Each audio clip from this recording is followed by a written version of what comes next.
ఎందుకు వచ్చింది ఆధిక్యత అంటే ఆయన పిల్లలమైనందున.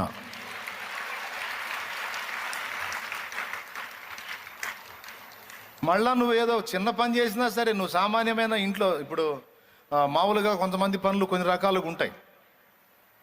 నువ్వు ఆఖరికి ఒక పని మనిషివైనా సరే, ఇళ్లల్లో పాచి పని చేసే పని మనిషివే కావచ్చు నువ్వు, కానీ నువ్వు బాప్తిస్మం పొంది ఉన్నట్లయితే పని మనిషివైన నీ చుట్టూ దేవదూతలు ఉంటారు.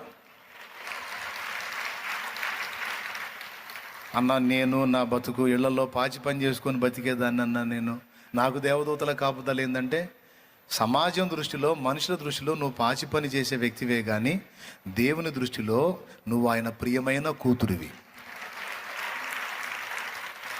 ఇంకా చెప్పాలంటే యువరాణివి నువ్వు. రారాజు నీ తండ్రి, ఆయన ముద్దుల కూతురివి, యువరాణివి నువ్వు.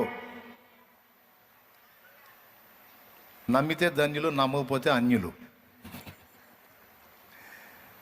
అదిగో